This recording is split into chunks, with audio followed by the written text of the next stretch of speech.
Le soir du concert d'été de la fanfare, le village de Shallow-Dean arborait son innocence avec la même élégance qu'un écolier porte son écharpe du dimanche. La pelouse avait été tondue, l'horloge de l'église avait fidèlement fonctionné pendant 3 jours d'affilée, et le petit kiosque à musique en bois, à la peinture écaillée et aux volutes de fer forgé, s'était paré pour l'occasion de rubans lilas délavés qui ondulaient et retombaient dans la douce brise, comme s'ils s'étaient lassés des festivités depuis des années et n'avaient pas encore eu le droit de se retirer. Miss Marple, assise dans un fauteuil droit près de la pelouse du presbytère, un sac à tricot à ses pieds, observait ses rubans avec la douce attention qu'elle portait à la plupart des choses. Ils avaient été noués avec économie, sans ostentation, et de loin, ils paraissaient charmants. De plus près, on constatait que la teinture avait déteint par endroits, si bien qu'ils n'étaient plus lilas du tout, mais d'un gris résigné. Miss Marple songea, une fois de plus, que les villages ressemblaient beaucoup à cela. Le premier cri est survenu alors que le groupe n'avait joué qu'à mi-chemin. La danse florale est. C'était un cri si strident et enfantin que plusieurs personnes ont souri avant de comprendre qu'il ne s'agissait pas d'une bêtise, mais de terreur. La musique continua péniblement pendant 2 mesures. Puis le cornet s'arrêta, la caisse claire donna un dernier coup timide, et tout le monde se retourna. Un petit garçon en blouse de marin surgit du chemin latéral menant à la vieille serre de la maison du douaire, le visage blême et la bouche muette, sa voix brisée par l'effort. C'est derrière lui arrivait une fillette de 12 ans, les mains sur les joues, et derrière elle, un tablier sur le bras, la femme de chambre de la maison du douaire, qui se mit aussitôt à pleurer et à crier « Oh mon Dieu, qu'on appelle le docteur !» Les gens se levèrent avec ce mélange étrange d'empressement et de réticence qui s'empare de l'être humain chaque fois qu'un malheur vient perturber les plaisirs de son prochain. Des chaises grinçaient, des programmes tombaient en flottant. Quelqu'un demanda d'une voix presque enragée par le suspense « Qu'est-ce que c'est ?» Madame Prue Hicks, la factrice, avait déjà avancé de 3 mètres, car elle ne perdait jamais une seconde quand il s'agissait d'informations. Miss Marple ne se pressa pas. Se presser, à son avis, masquait généralement l'essentiel. Mais elle se leva, et comme les autres, instinctivement, lui firent place sans savoir pourquoi. Elle fut parmi les 6 premières à franchir le portillon et à pénétrer dans le jardin de Dower House, embaumé par la chaleur et le parfum verdoyant. La serre se dressait un peu à l'écart, au-delà d'une rangée de groseilliers et d'un carré de géraniums poussiéreux. Ses vitres, ternies par le temps et recouvertes d'une pellicule de poussière estivale, s'étaient épaissies à l'intérieur. Le soir, y était resté figé, lourd. L'air était saturé de feuilles de tomates, de terre humide et de cette douceur particulière des fruits trop mûrs qui évoque à la fois l'abondance et la décomposition. Sur le chemin de briques entre les estrades, sous une vigne laissée à l'abandon qui avait déposé une fine pluie de poussière sur son manteau, gisait M. Septimus Vane. Il n'était pas disposé avec grâce. La mort s'en donne rarement la peine. Une de ses épaules s'était tordue sous lui, déformant la ligne de son cher veston sombre. Un bras était levé, et la main, à la peau parcheminée et aux articulations saillantes, était crispée sur un ruban lilas délavé. Il y avait du sang sur le rebord en pierre d'un parterre de tomates, du sang sur les rares cheveux blancs, au-dessus de son oreille, et une trace plus foncée, là où il avait coulé sur le col de sa chemise. Le docteur Stephen Bell s'agenouilla aussitôt. C'était un jeune homme grand et blond, d'une grande correction, avec ce genre de profil distingué qui fait dire aux vieilles dames qu'un homme a 10 ans d'avance. Il prit le pouls, souleva une paupière, puis leva les yeux, le visage déjà préparé à cette responsabilité. « Il est mort », a-t-il dit. C'était évident, bien sûr. Pourtant, les gens aiment que les faits soient formulés clairement. Cela rend l'horreur administrative. Julia Calder était arrivée derrière les autres, Mais elle était maintenant parfaitement immobile, une main gantée posée sur la structure de la serre. C'était une belle femme d'une 40aine d'années, toujours brune, bien qu'un œil exercé ait décelé une aide extérieure, et avec l'allure maîtrisée de celle qui avait passé des années à tenir sa maison et à gérer sa vie. Sa fille, Lucie, était à ses côtés, une main pressée contre sa gorge. « Oh non !» murmura Lucie. « Oh non !» Maman. Le major Adrian Flint, avec sa moustache épaisse et son teint rougeaud, signe d'une vie jadis simple et l'empire encore plus, se pencha sur le corps et jura entre ses dents.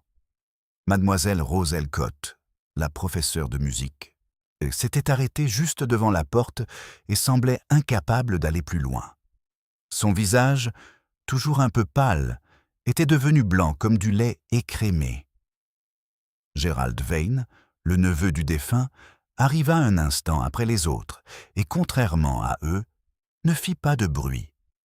Il resta planté là, le regard fixe, son chapeau rejeté en arrière, avec une expression d'effroi si manifeste qu'une ou deux personnes se retournèrent pour le regarder. L'inspecteur Craddock n'était évidemment pas présent au concert de la fanfare du village. Mais le gendarme, qui se trouvait par chance en poste près de la route principale en raison de l'augmentation du trafic cycliste, fut appelé à sa rescousse. Une fois arrivé, il eut l'air d'avoir toujours eu l'intention d'être là. Il se fraya un chemin à travers l'entrée, non sans mal, et demanda à tout le monde de reculer. « Oh, ce qu'ils refusèrent !»« Je vous en prie, vous tous !» dit sèchement le docteur Bell. « Vous marchez partout. » Miss Marple, qui n'avait pas franchi le seuil, observait attentivement la serre. Un pot de fleurs cassé près de l'estrade, un arrosoir renversé, un sécateur. Sur la banquette centrale, parmi des plateaux de semis, un programme de concert plié, lesté d'un caillou. Aucune trace de lutte d'envergure, mais il est vrai que les hommes âgés n'offrent pas toujours à leurs meurtriers la courtoisie d'une résistance spectaculaire. Madame Hicks prit une petite inspiration qui était presque un signe de reconnaissance. « Il tient quelque chose », dit-elle. « Oui », dit Miss Marple. « Un ruban. » C'était bien un ruban. Une de ces bandes lilas délavées qui ornaient le kiosque à musique, le coup quelque chose d'assez semblable pour être indiscernable. Les doigts de M. Vane s'étaient refermés avec une force surprenante sur une 15aine de centimètres de ce ruban effiloché à une extrémité. « N'y touchez pas !» dit l'agent Perks d'un ton assez solennel, sans s'adresser à personne en particulier. « A-t-il été touché ?» demanda le major Flint. « Oui, » dit le docteur Bell. « Un violent coup à la tête. Un seul coup a peut-être suffi. »« Avec quoi ?» Le docteur Bell jeta un coup d'œil autour de lui. « Je ne sais pas. »« Où est Madame Bostock ?» demanda soudain Lucie. « Elle ne devrait pas, elle ne doit pas entrer et voir. » Mais Madame Bostock, la gouvernante de M. Vane, était déjà arrivée, corpulente et échevelée, et respirant l'indignation malgré son inquiétude. « Monsieur Vane !» s'écria-t-elle. « Qu'est-ce que c'est ? Quelle est cette méchanceté ?» Elle en vit alors assez pour savoir ce que c'était et s'assit brusquement sur une caisse renversée en émettant un grognement animal. Un léger murmure parcourut l'assemblée au fond de la salle. Certains murmures exprimaient le choc. D'autres, inévitablement, étaient empreints de reconnaissance, non seulement celle du défunt, mais aussi celle de toutes les conséquences qu'il avait entraînées. Septimus Vane était de ces notables de village qui savent où se font les testaments, où se regrettent les mariages, où se dissimulent les dettes et où se perdent les lettres. Il avait prêté de l'argent, organisé des comités, rédigé des pétitions, révisé les comptes de l'établissement scolaire et s'était immiscé, avec la froideur d'un avocat, dans les affaires intimes de presque tous ceux qui comptaient s'en mêler. On l'avait respecté, détesté, soumis à son autorité. On s'était moqué de lui en privé et on l'avait un peu craint. Non pas une crainte qui provoque le mélodrame, mais plutôt une crainte qui fait baisser la voix dans les salons, Le regard de Miss Marple passa d'un visage à l'autre. Gerald Vane, alarmé, maussade et visiblement mal rasé. Rose Elcott, plus effrayée que le chagrin ne l'exigeait. Le major Flint, sincèrement consterné, et autre chose, peut-être agacé que l'événement se soit déroulé de façon si désordonnée. Lucy Calder, choquée, au-delà de toute pudeur. Julia Calder, très calme, trop calme. C'était toujours une pensée dangereuse. On avait vu des femmes s'effondrer devant une tasse ébréchée, et d'autres donner des ordres, alors qu'un enfant était mort, né. Le tempérament n'était pas une preuve. « Miss Marple » dit Lucy, avec cet appel involontaire que les jeunes adressent à certaines vieilles dames. « Que s'est-il passé ?»« Ma chère, » dit doucement Miss Marple, « quelque chose de vraiment terrible. » Gerald Vane prit soudainement la parole. « Il m'a demandé de le rencontrer. » Tous les regards se tournèrent vers vous. « Quand ?» demanda l'agent Perks. Gerald déglutit. « Ce soir, il a envoyé un mot. Il disait qu'il voulait me parler. » Les yeux de Madame Hicks s'illuminèrent, comme des lampes qu'on allume. « Et l'a-t-il fait ?» demanda le major Flint. Gerald lui lança un regard rapide et désagréable. « Je suis passé par là à cause de ça. J'étais en retard. J'ai vu des gens courir. C'est tout. Vous feriez mieux de tout dire à la police, » a déclaré le docteur Bell. « Oui, » dit doucement Julia Calder. « Tout. » Sa voix était parfaitement modulée. Mais Miss Marple remarqua qu'un doigt, toujours posé sur le cadre en bois, avait appuyé si fort que le gant s'était aplati contre la phalange. Dehors, les rubans du kiosque à musique s'agitaient et tournaient dans la douce brise du soir, prenant un air moins festif que désolé. Dans la lumière déclinante, ils évoquèrent des décorations oubliées trop longtemps sur une tombe. L'inspecteur Craddock arriva de Much Benham avant 9 heures et fut aussitôt accueilli par le village, avec cette cordialité particulière que les villages réservent aux forces de l'ordre en cas de malheur, un mélange de bienvenue et de ressentiment empreint d'une grande curiosité. C'était un homme sensé, sans prétention intellectuelle et donc capable de s'en servir. De plus, il connaissait bien Miss Marple. « Mon Dieu !» dit-il en la trouvant assise dans le salon du presbytère environ 2 heures plus tard. Une tasse de chocolat chaud léger, intacte, à portée de main. Là où il y a meurtre, il y a toujours quelqu'un. « Mon cher inspecteur, » dit Miss Marple, « je ne fais que passer. »« Tout à fait. Et si je trouvais un cadavre dans le bureau de l'évêque, je parie que vous y seriez aussi. » Il tira une chaise. Par la fenêtre ouverte parvenait le doux bruissement des arbres, et de très loin, le murmure des voix qui discutaient encore de ce qui se passait au-delà des grilles et des haies. Dans les villages, on digère la tragédie collectivement. « Eh bien ?» demanda Miss Marple. « Eh bien ?» dit Craddock. « Monsieur Vane a été frappé à la tempe gauche par un objet contondant lourd. On ne l'a pas encore retrouvé. L'heure du décès se situe entre 8h15 et 8h30. Il y avait beaucoup de monde, beaucoup de confusion, et chacun s'est focalisé sur le mauvais détail. Une affaire de village classique. Et Gerald Vane. » Craddock haussa les épaules. « Malvenu. Il s'est disputé avec son oncle la semaine dernière à propos d'argent. Plusieurs personnes ont entendu la dispute. Il a reçu un mot lui demandant de rencontrer M. Vane près de la serre à 8h20. Il a brûlé le mot, ou presque.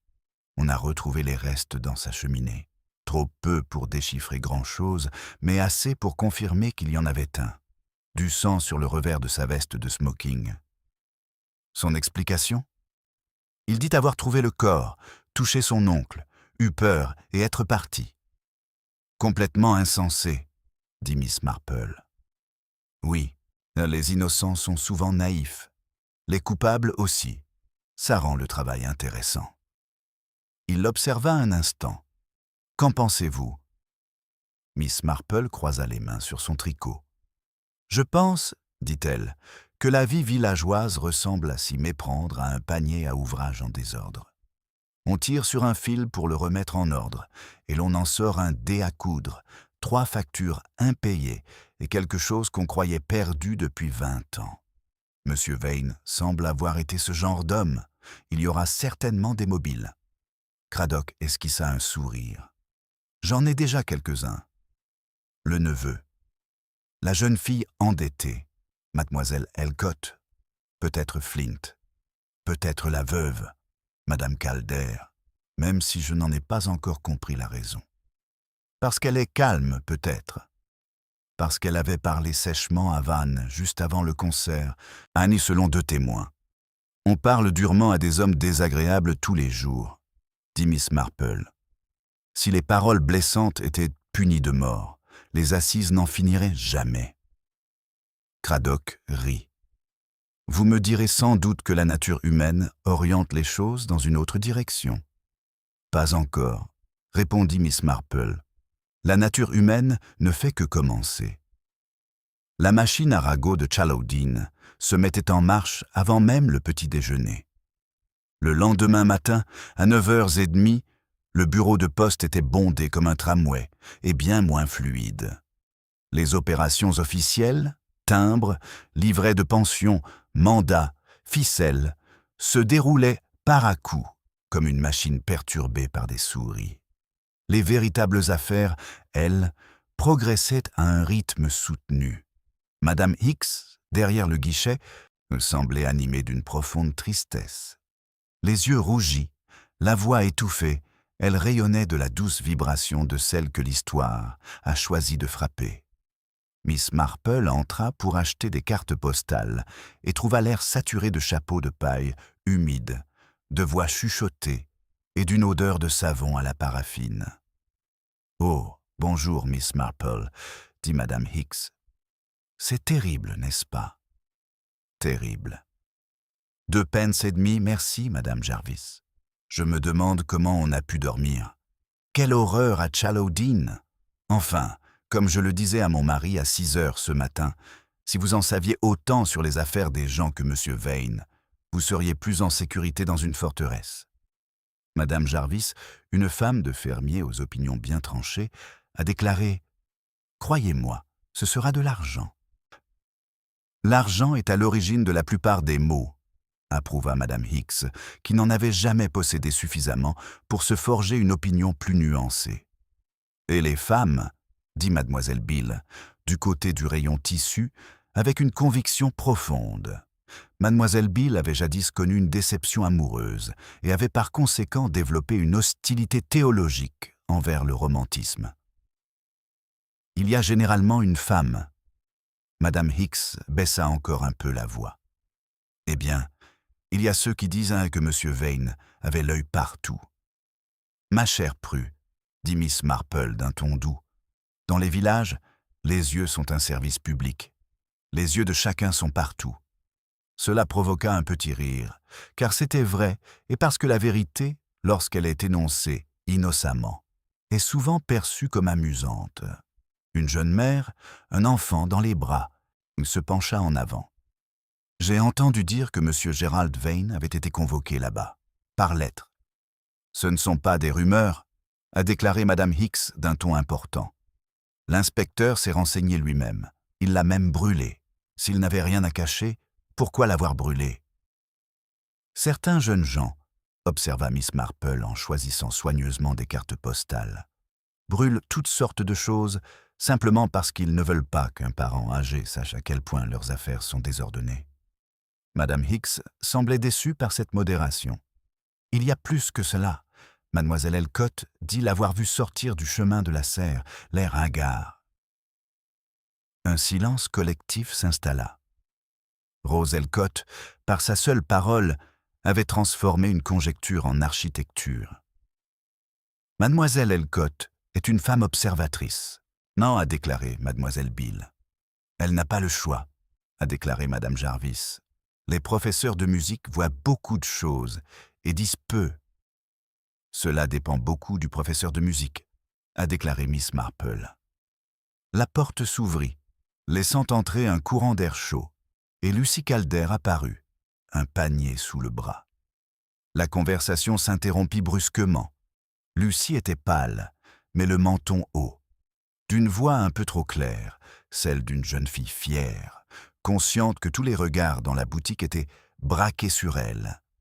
Elle demanda du thé, des paillettes de savon et du coton noir. Madame Hicks devint la bonté incarnée. « Ma chère Miss Lucy, quel choc cela a dû être !»« Oui, » dit Lucy, « c'était choquant. Et votre pauvre mère ? » ?»« Ma mère va très bien, merci. » Le coton noir était produit. Le silence devint pesant. C'est précisément dans ces moments-là, pensait toujours Miss Marple, que la cruauté villageoise se manifestait le plus cruellement. Non par l'accusation, mais par le silence. Le fait d'empêcher une personne d'entendre le moindre bruit dans une pièce est parfois plus brutal que n'importe quelle parole. Lucy paya et se retourna pour partir. Alors Madame Jarvis, incapable de résister à la tentation d'être presque compatissante, dit « Nous espérons tous que cela sera vite réglé, mademoiselle. » Lucy la regarda. « Moi aussi. » Quand elle fut partie, il y eut un léger soulagement collectif, comme si le magasin pouvait enfin respirer. Madame X soupira. Quel dommage. Une si gentille fille, et avec les allées et venues incessantes du docteur Bell. Eh bien, si un scandale éclate. Voilà, dit Miss Marple. Exactement le genre de choses qu'il ne faut pas dire. Madame Hicks rougit. Je voulais seulement dire. Oui, répondit Miss Marple. On le fait toujours. Elle prit ses cartes postales et s'apprêtait à partir lorsque la femme du vicaire, Madame Ware, entra en trombe avec une expression d'inquiétude charitable. « Ma chère Prue, je suis venue chercher les sandwichs pour cet après-midi. Nous avons décidé bien sûr de ne pas annuler le thé du comité, mais simplement d'en faire un moment plus intime. Il est important que les gens se retrouvent dans des moments comme celui-ci. » Madame Hicks répondit chaleureusement. « C'est tout à fait vrai, Madame Ware. Il n'y a rien de pire que de rester chez soi à ruminer. »« Tout à fait, » répondit Madame Ware. « Et je pense que la présence de Miss Marple sera un réconfort. Quelle expérience !» Miss Marple murmura quelque chose de modeste. Intérieurement, elle en était amusée. Les villages, en cas de détresse, se rassemblaient toujours. Cela les préservait de la possibilité plus alarmante de la réflexion. Le thé de cet après-midi-là, servi dans le jardin du presbytère parmi les résédas et les delphiniums débordant de fleurs, remplit bien son rôle social, comme Madame Ware l'avait prévu, même si ce n'était peut-être pas de la manière consolante qu'elle imaginait. On y trouvait des gâteaux aux graines, des sandwichs aux concombres, un jambon d'une sécheresse tenace et une longue table nappée de bonne sauce Worcestershire. Le chagrin était le bienvenu, à condition de ne pas empiéter sur la nappe. Julia Calder arriva, vêtue d'un gris clair, son deuil si discret qu'on n'en remarquait que la précision. Lucy était venue aussi, mais ainsi que le docteur Bell, qu'on avait convaincu de venir car il devait se restaurer. Rose Elcott arriva en retard et sembla le regretter dès son arrivée. Le major Flint s'installa près de l'urne et servit le thé avec l'attitude d'un maréchal agacé. Miss Marple était assise dans un fauteuil en osier, à demi à l'ombre, l'air absent, mais en réalité témoin de tout. Après un ou deux faux départs, en matière de bienveillance générale, Madame Ware a fini par aborder le sujet inévitable. « Il me semble impossible, » dit-elle doucement à Julia, « qu'une chose aussi terrible puisse se produire lors de ce qui était censé être une fête de village. » Julia a déclaré « Rien n'est impossible en ce qui concerne les relations humaines. » Elle parlait à voix basse, mais Miss Marple, qui était assez près pour l'entendre, et vit Lucy jeter un rapide coup d'œil à sa mère. Le commandant Flint a déclaré « Si Gerald Vane est responsable, toute l'affaire est assez simple. » Lucy leva brusquement les yeux. « Major Flint !» Ma chère enfant, je ne porte pas d'accusation. Je dis simplement que cet homme avait de bonnes raisons de le faire.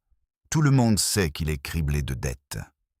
Le docteur Bell déclara froidement « Tout le monde sait beaucoup de choses à Challow-Dean, la plupart du temps de manière inexacte. » Le major Flint reprit ses esprits.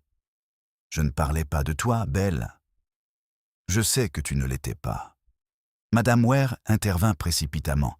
« Il est inutile de spéculer. » Cela, dit Miss Marple, ne l'a jamais empêché.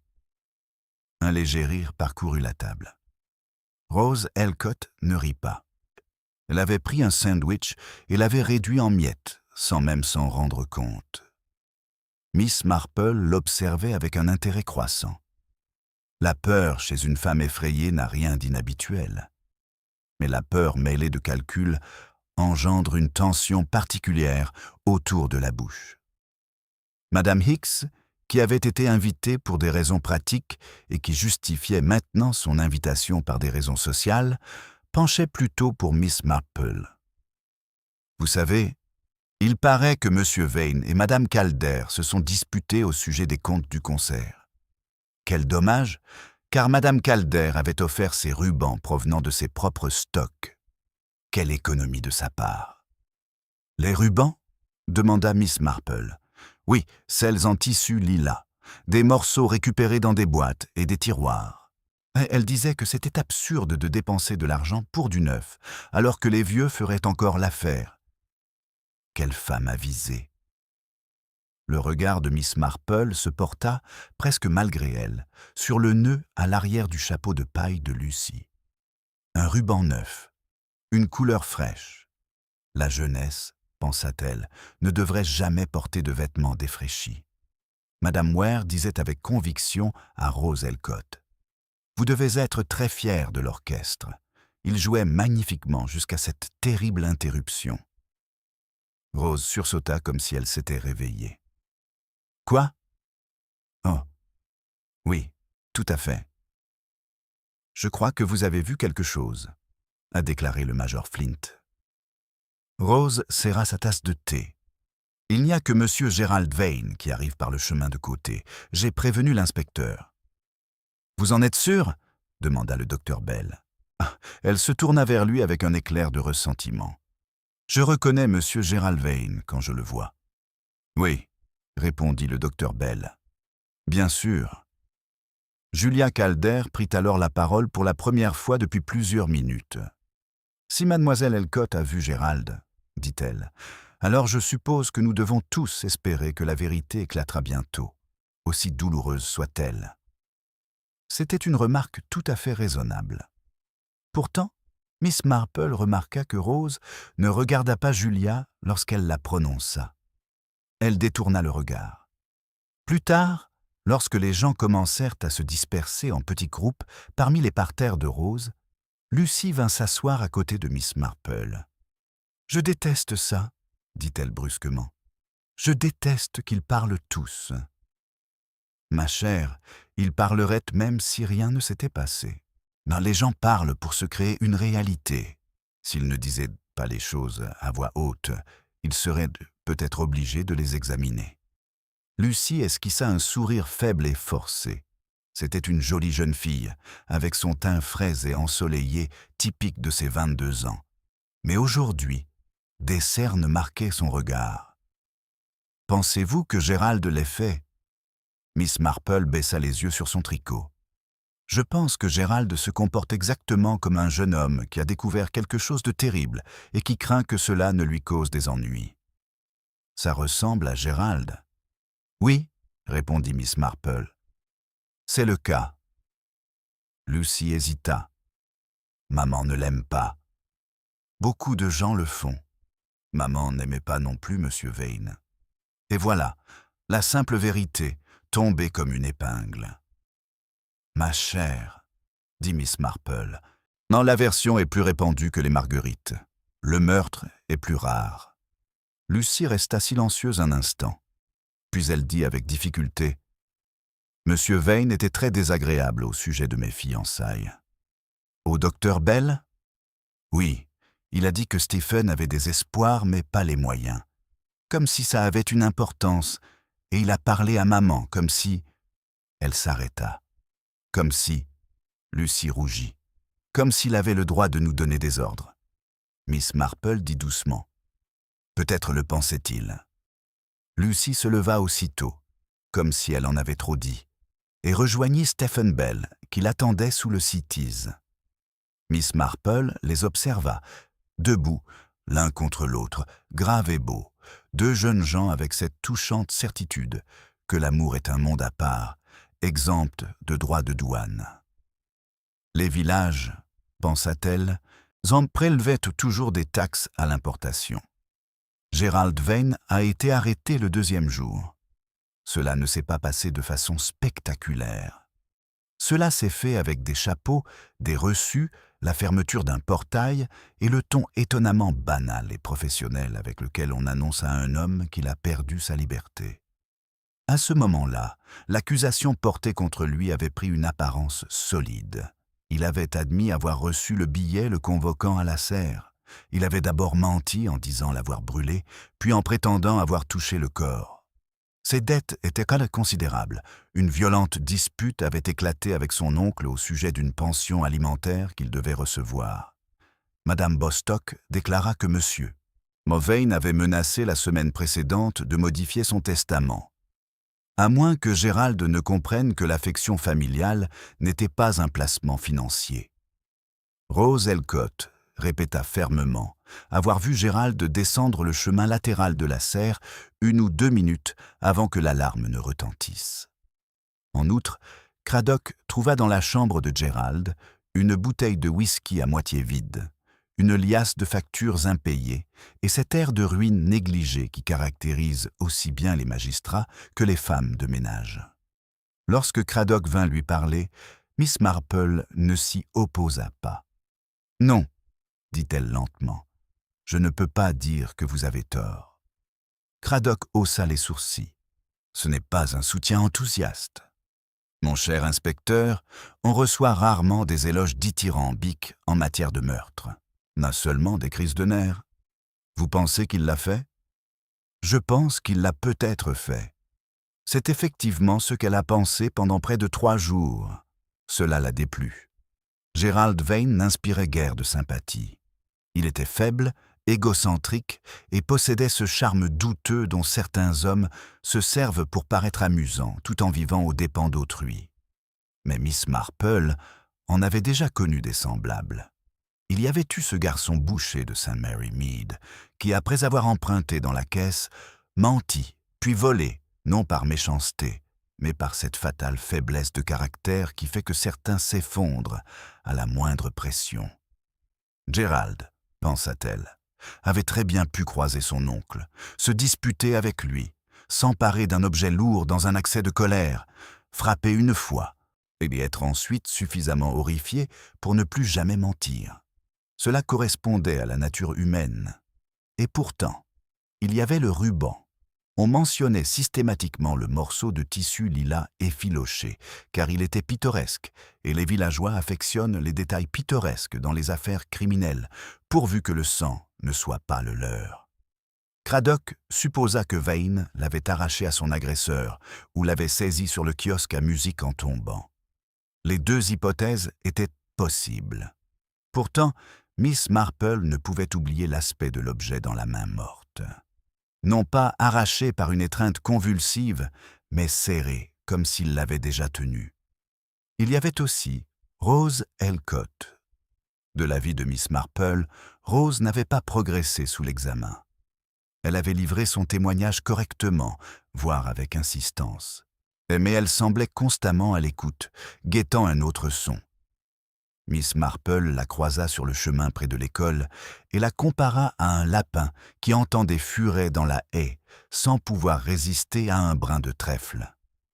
La peur et la cupidité, pensa-t-elle, vont souvent de pair.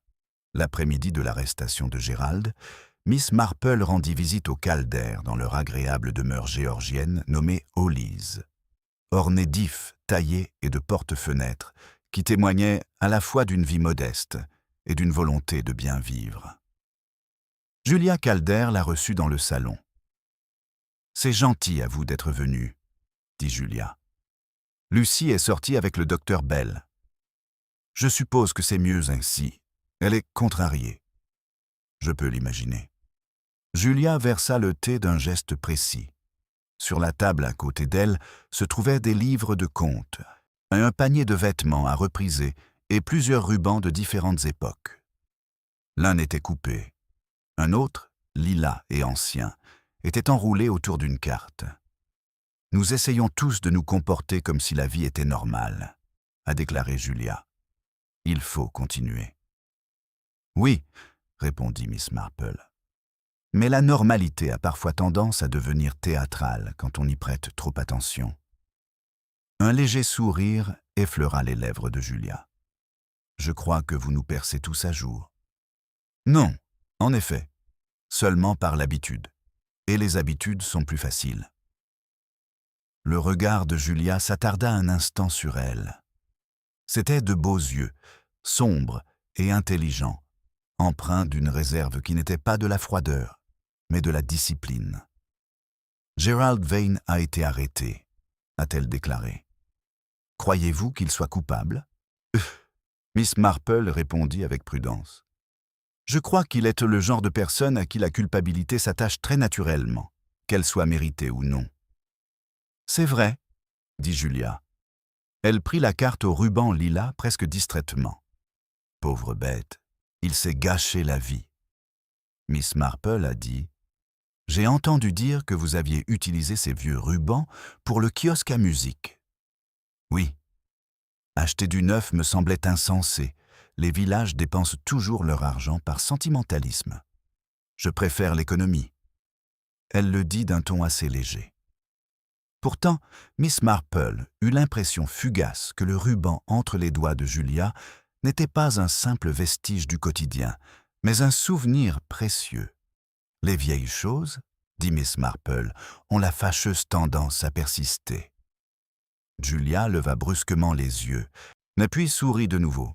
« C'est précisément pour cela qu'il faut les utiliser jusqu'au bout. » Le milieu d'une enquête, Miss Marple l'avait souvent constaté, ressemble à la moitié d'une fête de village. La fatigue s'installe, le thé devient tiède, les enfants sont collants, les dames du comité s'irritent. L'enthousiasme initial s'est dissipé et la seconde phase, l'effondrement ou la révélation, n'a pas encore commencé. Il en était de même à Shallow Dean. Gerald Vane avait été placé en détention provisoire. Les opinions, après mûre réflexion, commencèrent à se radicaliser. Madame Hicks déclara qu'elle n'avait jamais aimé son regard. Le commandant Flint fit remarquer que les hommes faibles sont les plus dangereux car ils n'ont aucune morale. Madame Jarvis confia à 6 personnes différentes qu'elle avait toujours pensé que les prêts d'argent entre familles finissaient dans le sang. Le docteur Bell, qui détestait profondément Gérald, détestait encore plus l'empressement avec lequel chacun le condamnait.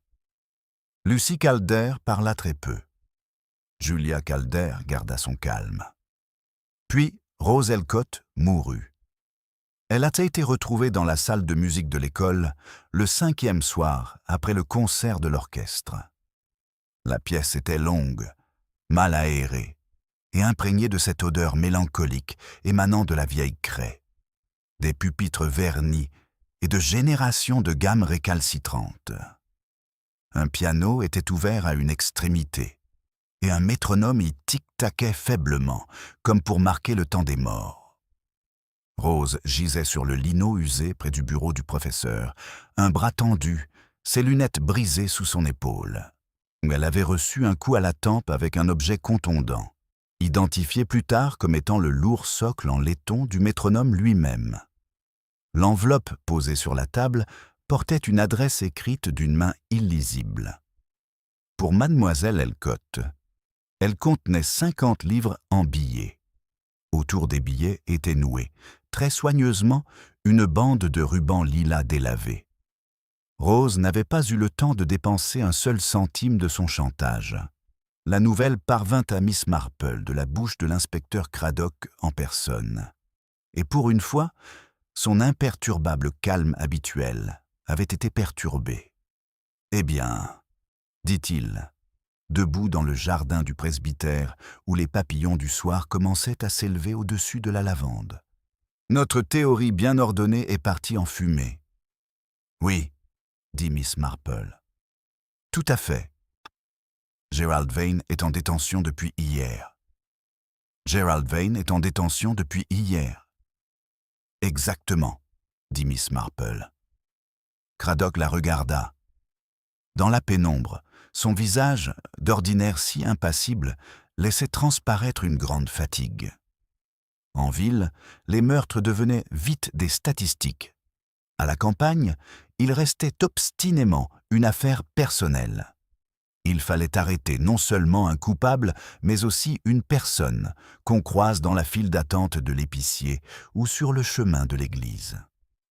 Donc, dit-il, soit Rose Elcott a été tuée par quelqu'un d'autre pour une autre raison, ce que je ne crois pas, soit elle a été tuée parce qu'elle savait que Gerald Vane n'était pas le meurtrier après tout.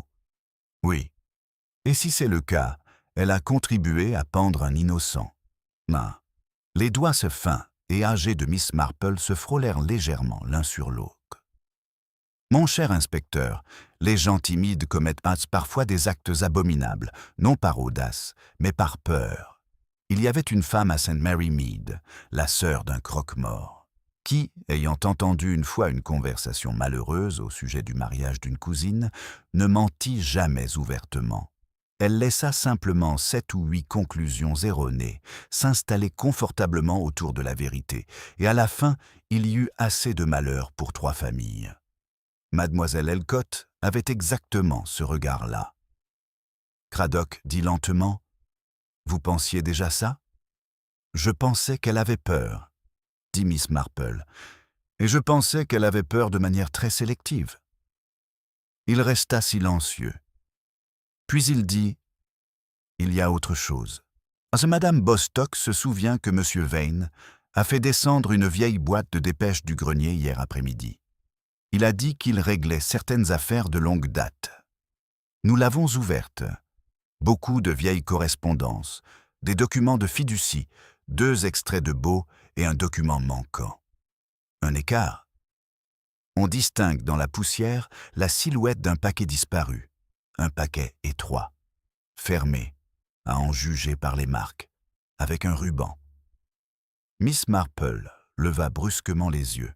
« De quelle couleur parle Madame Bostock ?»« Lilas, » dit Craddock. « Lilas fané. » Pour la première fois depuis son arrivée dans le jardin, une sorte d'énergie s'éveilla visiblement chez Miss Marple. Son regard, d'ordinaire si doux, s'aiguisa comme si un voile s'était levé. « Oui, » dit-elle. « Oui, bien sûr. » Craddock le fixa du regard. « Tu savais ?»« Je ne le savais pas, mais j'aurais dû le savoir plus tôt. Ce sont toujours les vieilles choses que les gens n'arrivent pas à jeter qui causent le plus de dégâts. » Il s'assit en face d'elle sur la chaise en fer forgé et se pencha en avant. « Alors, qui avait raison de vouloir récupérer de vieilles lettres ou de vieux papiers, de Vane ?» Miss Marple ne répondit pas tout de suite. Son regard se perdait au-delà de lui, non plus sur la lavande, mais sur la silhouette du village, telle qu'elle se remémorait le paysage.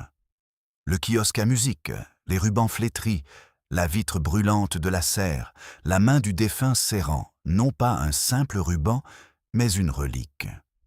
« Au moins une personne dans ce village, » dit-elle enfin, « vit depuis des années non pas dans le présent, mais selon un arrangement passé. Et les arrangements avec le passé sont des plus dangereux. C'est comme mettre ses bijoux dans une théière fêlée, car aucun cambrioleur n'y penserait.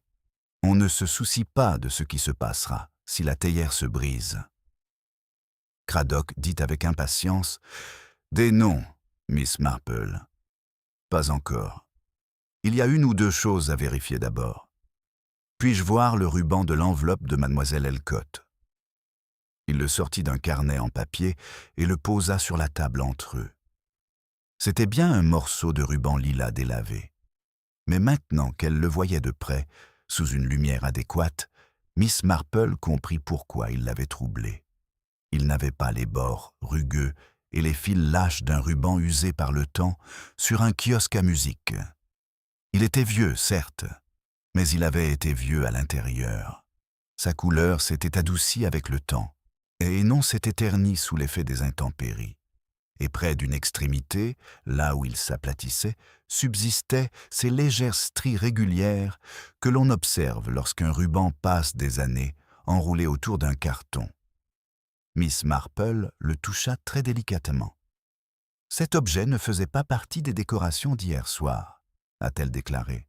« Il était dans un tiroir depuis peut-être 20 ans. » Craddock laissa échapper une brève exclamation. « Es-tu sûr ?» « Mon cher inspecteur, on apprend ces choses-là au village. On ne jette jamais rien, surtout les femmes, à qui l'on a appris dès leur plus jeune âge que le gaspillage est proche du péché. Les rubans du kiosque à musique étaient de plus larges et plus abîmés. Ceux-ci proviennent d'un magasin privé. » Il se rassit. Puis le ruban de veine et celui-ci. Ils proviennent très probablement du même paquet, dit Miss Marple, ou de la même boîte à outils. Craddock était déjà debout. « J'irai immédiatement voir les Hawley. »« Non, » répondit sèchement Miss Marple. Il s'arrêta. « Si vous y allez maintenant, dit-elle, vous risquez d'alarmer la mauvaise personne au mauvais moment. De plus, vous raisonnez encore en termes de preuves. À juste titre, bien sûr. Mais il y a une autre chose qu'il faut d'abord comprendre. La nature des émotions. Vous devez savoir si le second meurtre est motivé par la cupidité, la peur, la jalousie ou une sorte de terrible désespoir maternel. Au tribunal, tout cela se ressemble beaucoup, mais dans un salon, c'est tout à fait différent. » Craddock la regarda longuement. « Vous avez quelqu'un en tête ? » ?»« Ah, oui. OMS. » Miss Marple replia le ruban dans le papier et le lui rendit. « Quand j'en serai certaine, dit-elle, je vous le dirai. Pour l'instant, je souhaite rendre visite à Madame Bostock. » Madame Bostock la reçut dans la cuisine de la maison du Douer, une grande pièce chaude, imprégnée d'odeurs de plomb noir, de sauge et d'une respectabilité bafouée. Elle avait pleuré, mais seulement par intermittence. Le chagrin devait se mêler à l'indignation, car la police avait fouillé son placard à conserve et son armoire à linge avec la même cruauté. Il n'aurait jamais dû être seul dans cette serre, dit-elle, pas avec toutes ces agitations de village, des concerts, des fanfares, des rubans. Si vous voulez mon avis, ce genre de choses excite les gens. Miss Marple a confirmé que c'était souvent le cas. « Et dire, nous dit Madame Bostock en baissant la voix et en s'approchant de la table, que la pauvre mademoiselle Elcott est partie elle aussi. Mais si vous voulez mon avis, elle n'était pas ce qu'elle paraissait. » Miss Marple a demandé « De quelle manière ?» Madame Bostock serra les lèvres. « Trop silencieux. Je me méfie des gens très silencieux. Ma sœur en a épousé un. Il n'a quasiment pas prononcé 6 mots à table. Et il s'est avéré qu'il avait une autre femme à Reading. Ça a dû être douloureux. »« C'était gênant, » a déclaré Madame Bostock avec justice. « Quant à Monsieur Vane, il connaissait du monde. C'était son métier. Et quand des gens s'immiscent dans les affaires des autres, il y a toujours des problèmes. Il avait assez de vieux papiers dans cette maison pour faire couler un navire. »« Vous lui avez apporté une boîte de dépêches hier ?» Madame Bostock s'illumina d'être consultée. « Oui, cuir bleu, coin en laiton, un poids épouvantable. La boîte du grenier, Bostock, dit-il. Et surtout, ne la laissez pas tomber. » Comme si j'allais le faire. Il l'a gardée dans le bureau jusqu'à près de 7 heures. Puis il en sortit quelque chose, un seul paquet, et remit le reste à sa place. « Vous avez vu le paquet ? Juste en passant. Étroite, nouée avec un bout de vieux ruban. » Il resta là, à la regarder longuement. Puis il rit, tout seul. Miss Marple haussa légèrement les sourcils. « Harry ? Pas avec plaisir. Monsieur Vane ne riait jamais de plaisir. Plutôt comme s'il se souvenait d'avoir vu quelqu'un d'autre mal à l'aise. C'était très bien dit et précis. Quelqu'un lui a-t-il rendu visite cet après-midi-là » Madame Bostock hésita, non par incertitude, mais par le plaisir instinctif d'une femme sur le point de produire quelque chose de précieux. « Oui, Madame Calder. » Miss Marple laissa le silence l'accueillir. Elle est restée avec lui dans le bureau pendant 10 minutes, peut-être 12. Elle en est ressortie pâle, il me semble, mais très droite. Elle était toujours droite, si vous voyez ce que je veux dire. Je crois que oui. Puis, M. Gérald devait arriver plus tard. Je le sais parce que M. Van m'a dit. Si mon neveu arrive, faites-le sortir par un chemin de traverse après le premier morceau. Inutile de gâcher la musique de tout le monde plutôt que nécessaire. Miss Marple baissa les yeux. « Merci, Madame Bostock. Vous nous avez beaucoup aidés. » Madame Bostock se redressa, à la fois satisfaite et sévère. « Je dis toujours, » nous a-t-elle fait remarquer, « s'il y a un crime, le moins que les gens puissent faire, c'est d'observer correctement. » On trouva le major Flint, là où l'on trouve presque toujours les soldats retraités par beau temps. Dans un transat, coiffé d'un chapeau inadapté au soleil et feignant de ne pas somnoler. Il se leva lorsque Miss Marple franchit le portail, renversant sa pipe au sol et marmonnant quelque chose à propos de guêpes. « Vous êtes en train de devenir le service de renseignement du village, » dit-il. « Asseyez-vous, voulez-vous » Miss Marple était assise. Il vivait dans une chaumière en briques rouges, entourée de rosiers grimpants trop beaux pour lui, et où régnait une atmosphère de désordre de célibataire, et atténuée par la présence quotidienne d'une femme compétente du village qui venait sauver à la fois le petit déjeuner et la dignité du major. Sur la table à côté de lui se trouvait le Times, un registre de récolte datant de 30 ans auparavant, et un volume de Tennyson aux pages cornées. « Je suis venu, » dit Miss Marple, « pour vous demander quelque chose de désagréable. » Ma chère dame, dans Shallow Dean, on trouve des ouvrages qui couvrent presque tous les sujets. Vous avez connu Madame Calder il y a très longtemps ? Quelque chose avait changé sur son visage. Pas grand-chose, juste un léger creusement de chair autour des yeux. Mais l'âge, savait Miss Marple, rend certaines expressions plus vulnérables, et non moins. « Oui, dit-il, je connaissais Julia avant son mariage avec Calder. » « Bien. Eh bien quoi ? Étiez-vous amoureux d'elle ?» Il laissa échapper un petit rire sans aucune trace d'amusement. « À mon âge, dit-il, on n'a pas souvent l'occasion d'être ridicule en toute franchise. Eh bien si, j'en ai eu l'occasion. Et elle est avec toi. » Il détourna le regard vers les roses. « Oui. » Cet aveu s'est fait sans incident, et c'est peut-être pour cela qu'il a eu plus de poids. Monsieur Vane était-il au courant? Probablement que tous ceux qui avaient des yeux le savaient. « Non, » répondit Miss Marple. « Ce n'est pas ce que je veux dire. Je veux dire, connaissait-il plus que les amourettes de village ?» Le commandant Flint fit brusquement demi-tour. « Où voulez-vous en venir ?»« Seulement ceci, » dit Miss Marple. « Un homme comme monsieur, Yvain ne s'immisce pas dans les fiançailles de la fille d'une jeune femme par simple goût du conseil. Il s'immisce parce qu'il s'estime investi d'autorité. L'autorité repose généralement sur le savoir. Quel savoir possédait-il ? Le commandant Flint se leva et se rendit au bout de la petite pelouse. Il y resta quelques instants, dos à elle, les mains jointes derrière le dos. À son retour, son visage était plus rouge qu'auparavant, mais ce n'était pas à cause du soleil. « J'ai écrit des lettres à Julia, » dit-il, « des dizaines, des lettres d'idiots. Quand j'étais en poste, j'écrivais de Malte, d'Alexandrie, de partout où j'étais envoyé. Sa mère en a intercepté quelques-unes. Van représentait la famille, il les a peut-être vues. Est-ce que Madame Calder les a gardées? Je ne sais pas. Avez-vous déjà posé la question? Comme, non. Miss Marple le regarda avec bienveillance. Les hommes, non, dit-elle.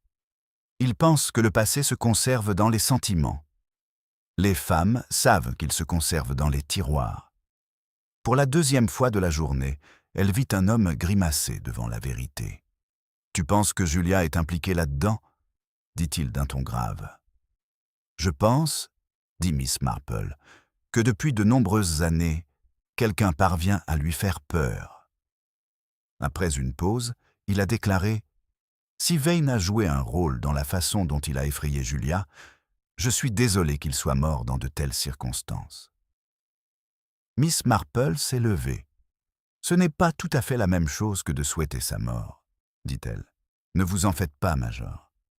Je suis très vieille et pas du tout choquée. » Mais en avançant sur le chemin, elle se dit qu'Adrian Flint, malgré sa jeunesse et ses accès de galanterie inutiles, n'était pas celui qui avait tué Rose Elcott dans une salle de classe étouffante, au son d'un métronome. Les hommes comme Flint, s'ils tuent, le font d'un seul coup et en ont honte ensuite. Le second meurtre avait été commis par quelqu'un de bien plus froid ou de bien plus effrayé.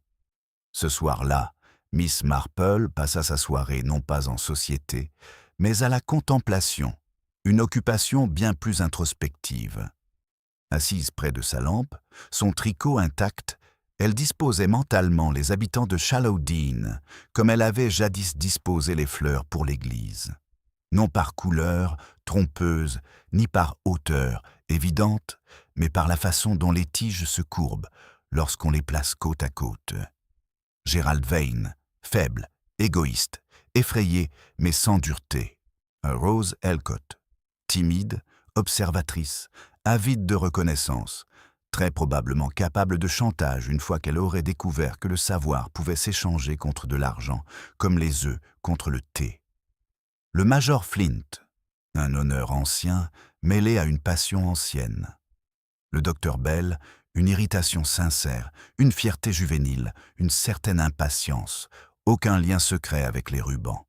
Lucy Calder, d'une transparence désarmante, comme le sont souvent les jeunes.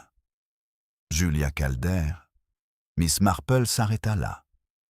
Julia avait le sens de l'autodéfense, une longue pratique de la dissimulation et cette dangereuse capacité d'endurance tranquille qui, lorsqu'elle finit par se briser, ne cède pas à l'hystérie, mais à la détermination. Elle avait appuyé fermement un doigt contre la structure de la serre. Elle avait dit qu'il fallait se débarrasser des vieilles choses. Elle était restée parfaitement calme lorsque Gerald avait été arrêté, et Rose Elcott ne l'avait pas regardé. Ce dernier point restait le plus suggestif de tous. Une personne effrayée observe celle qu'elle craint, à moins que sa peur ne se soit muée en quelque chose de plus profond. La peur non pas d'une violence immédiate, mais d'être reconnue. On le constate dans les salons. Une femme peut éviter de regarder une voisine qu'elle a trompée, mais pas celle dont elle a pris le mari. L'évitement n'est pas l'innocence, c'est le souvenir. À 9 heures, Miss Marple avait opté pour un test. L'essai eut lieu le lendemain après-midi dans le salon du presbytère, où les rideaux étaient entr'ouverts pour atténuer la chaleur étouffante et où flottait un parfum de rose naissante. Madame Ware, à qui l'on avait seulement dit que Miss Marple souhaitait s'entretenir discrètement avec quelques personnes au sujet d'une souscription villageoise, prêta la pièce et la vaisselle sans la moindre curiosité, ce qui était inhabituel chez elle et, de ce fait, admirable. Julia Calder arriva la première, vêtue d'une robe de lin pâle, les mains gantées malgré la chaleur. Le commandant Flint arriva ensuite, visiblement irrité d'être là, ce qui ne fit qu'accentuer son franc-parler. Le docteur Bell arriva, grave et impatient. Lucy l'accompagnait, ayant insisté, expliqua-t-elle, pour entendre tout ce qui concernait sa famille. Craddock, à la demande de Miss Marple, demeura caché dans le bureau, derrière les portes pliantes, bien qu'un mince rayon de lumière trahisse leur interconnexion imparfaite. Miss Marple s'excusa gentiment de les avoir dérangés. « L'inspecteur Craddock pense seulement, dit-elle en s'installant près de la table à thé, que mademoiselle Elcott a peut-être écrit quelque chose après la première tragédie, par simple précaution, vous savez. C'était une femme anxieuse. Si une telle note existe, elle serait très importante. L'effet fut immédiat, bien que variable. Lucie laissa échapper un petit soupir. Le docteur Bell la regarda. Le commandant Flint fronça les sourcils. Julia a dit, après une très courte pause, « Vraiment ?»« Oui, » dit Miss Marple. On constate souvent, après des événements pénibles, que les gens prennent des notes. Je connaissais la femme d'un pasteur qui consignait tous ses soupçons dans un livre de recettes, entre le pudding au suif et le syllabub au citron. Les découvertes qui en ont découlé par la suite étaient extraordinaires. Elle servit du thé. Personne n'en voulait. Mais les bonnes manières en Angleterre ont permis à bien des criminels de se sortir d'affaire. On accepta les tasses. Les soucoupes tintèrent. Dehors, sur la pelouse, une abeille bourdonnait d'une gaieté indécente. Miss Marple poursuivit sur le même ton doux. Mademoiselle Elcott, étant aide-soignante de profession, a peut-être fait quelque chose de ce genre. L'inspecteur Craddock pensait qu'il était possible qu'elle l'ait laissé dans le panier à linge que j'avais apporté ce matin de l'école. Elle désigna, sans plus d'insistance que si elle avait parlé de laine, un panier miteux posé sur l'escritaire près de la fenêtre du fond. Il était recouvert d'un linge plié. « S'il existe un tel message, » dit le docteur Bell, « pourquoi ne pas l'ouvrir immédiatement ? Mon cher docteur, comme je suis âgée et maladroite, je renverserai certainement le thé en premier, » dit Miss Marple. « Me pardonnerez-vous si je le fais une fois que j'aurai fini de verser ?» Elle continua de parler. Les œuvres caritatives du village, la météo, le sort malheureux des enfants de chœur. Rien d'intéressant.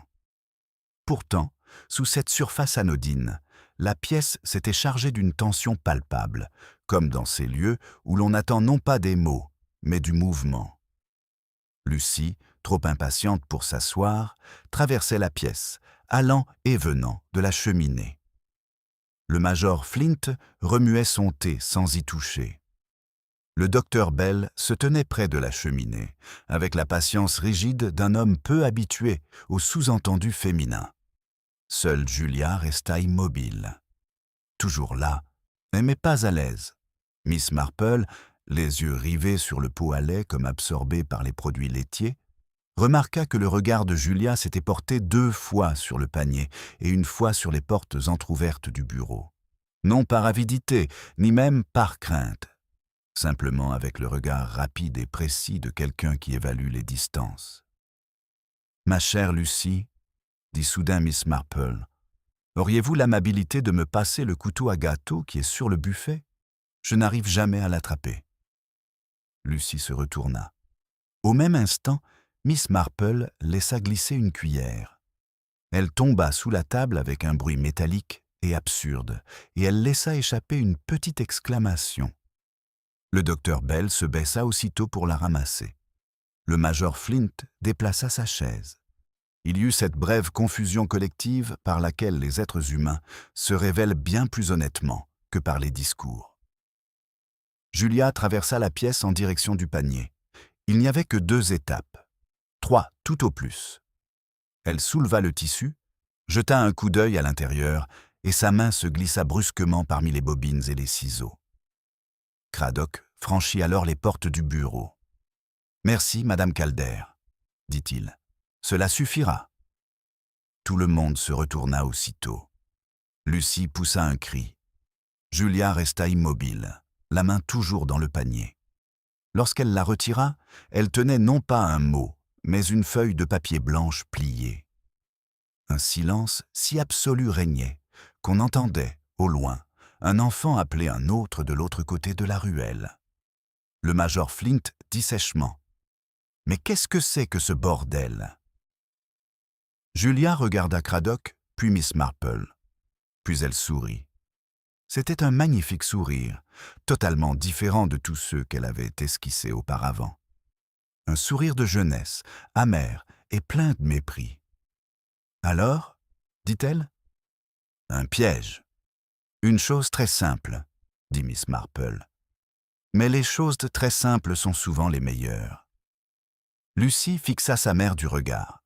« Maman, pourquoi as-tu… » Julia déposa soigneusement la feuille blanche sur la table à thé. « Parce que, dit-elle, je n'aime pas qu'on me ridiculise. » Craddock a déclaré. « L'inspecteur aimerait maintenant vous poser quelques questions, Madame Calder. » Julia retira un gant, puis l'autre, avec une précision exquise. Ses mains, en dessous, étaient parfaitement stables. « Pas ici ?» dit-elle. « Non, » répondit doucement Miss Marple. « Pas ici. Il y a des choses que votre fille doit entendre en entier et non par bribes. Et il y a des choses, inspecteur, qu'il serait plus judicieux d'aborder en présence de toutes les personnes concernées. » Craddock la regarda, comprit et hocha la tête. « Très bien. Ce soir, au Hollis. » Lucie laissa alors échapper un son. Pas encore un sanglot, mais le craquement intérieur et aigu d'un sanglot. Le docteur Bell s'est aussitôt approché d'elle. Le commandant Flint regardait Julia comme s'il ne l'avait jamais vue auparavant, ce qui, d'une certaine manière, était vrai. Julia a dit « Si nous devons avoir une scène, Miss Marple, qu'elle soit complète. »« Il n'y aura pas de scène si on peut l'éviter, » a déclaré Miss Marple. Le sourire de Julia réapparut, faible et terrible.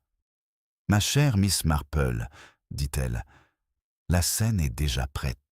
Mais vous n'avez fait que disposer les chaises. » La dernière réunion eut lieu dans le salon des Holly peu après 8 heures, lorsque les derniers rayons dorés eurent quitté la pelouse et que les fenêtres reflétèrent la pièce sur elle-même. 2 lampes seulement étaient allumées. Julia avait refusé d'en avoir davantage. Il en résulta une atmosphère à la fois intime et solennelle. Des ombres se dessinaient dans les coins. Les meubles cirés brillaient faiblement.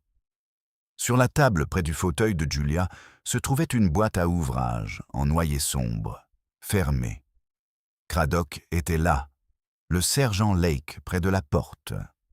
Gerald Vane, sorti de garde à vue, avait été relâché dans la pièce avec l'air hébété et déshonoré d'un homme pour qui l'innocence est presque aussi embarrassante qu'une accusation. Le major Flint se tenait debout sur le tapis de la cheminée. Le docteur Bell restait près de Lucie, dont le visage était pâle et fermé. Madame Bostock, admise parce que Miss Marple avait insisté sur le fait qu'elle entendrait sinon une version déformée des faits dans l'heure et la répandrait avant le petit déjeuner, était assise bien droite sur le bord d'une chaise, l'air de désapprouver tout le monde sans distinction. Julia Calder prit place près de la lampe, le dos droit, les mains nonchalamment posées sur ses genoux. Miss Marple, qui détestait le drame mais était néanmoins très douée pour le mettre en scène, s'assit de manière à pouvoir tous les voir. « Il vaut mieux, dit-elle, commencer par le début, même si on le fait rarement. On commence par ce qui nous touche le plus, ce qui est très différent. » L'inspecteur Craddock a d'abord pensé, et à juste titre, que Gerald Vane avait tué son oncle. Les preuves semblaient évidentes. Le mot lui demandant de rencontrer M. Vane à la serre, la dispute à propos d'argent, le sang sur sa manche, les mensonges qui ont suivi. Gerald se déplaçait avec difficulté. « J'ai menti, » murmura-t-il. « J'ai été un imbécile. »« Oui, » dit Miss Marple. « Vous l'étiez, mais pas un meurtrier. » Elle se tourna vers les autres. Voici ce qui s'est passé. Monsieur Vane a bien fait venir Gerald. Il comptait lui parler après le premier article, en privé, car il appréciait bien plus les entretiens désagréables lorsqu'ils étaient mis en scène de façon théâtrale. Gerald est arrivé en retard. Il a emprunté le chemin de traverse et a trouvé son oncle déjà mort. Il l'a touché, s'est taché de sang, a perdu son courage et a fait la pire chose qu'un jeune homme innocent puisse faire. Il s'est comporté comme un coupable. Gerald rougit fortement et ne dit rien. Mademoiselle Elcott l'a vu sur le chemin, poursuivit Miss Marple, et cette partie de son témoignage était vraie. Il était cependant incomplet. Elle a vu Gerald après le meurtre, et non avant. Mais elle a laissé croire le contraire à tout le monde. Craddock a demandé « Pourquoi » Parce qu'elle en avait déjà vu assez pour savoir qui avait tué M. Vane, a déclaré Miss Marple. Rose semblait alors presque présente, par la simple évocation de son nom dans l'esprit de chacun. Le visage pâle, la bouche timide, les lunettes rafistolées avec du fil. Miss Marple poursuivit. Mademoiselle Elcott était le genre de femme que l'on oublie facilement. On la plaint, puis on parle comme si elle avait quitté la pièce, alors qu'elle y est encore. Ces femmes-là remarquent beaucoup de choses. Elles sont aussi plus dangereuses qu'on ne le croit généralement, car elles peuvent passer 30 ans dans l'insignifiance et soudain découvrir la valeur marchande de l'information. Le soir du concert, Mademoiselle Elcott avait emprunté le chemin de traverse un peu avant l'incident. Je crois qu'elle avait égaré une partition ou qu'elle souhaitait un instant de calme loin des cuivres. Quoi qu'il en soit, elle s'approcha de la serre et entendit des voix, celle de M. Vane et celle d'une femme. Elle ne s'attarda pas. Les personnes timides n'aiment pas surprendre les disputes. Mais elle resta assez longtemps pour comprendre que la querelle concernait quelque chose d'ancien et de dangereux. Puis, une minute ou deux plus tard, elle vit cette même femme s'éloigner par le chemin. Après cela, Gérald apparut. C'était providentiel. Plus que providentiel, c'était le salut. Madame Bostock laissa échapper un petit soupir.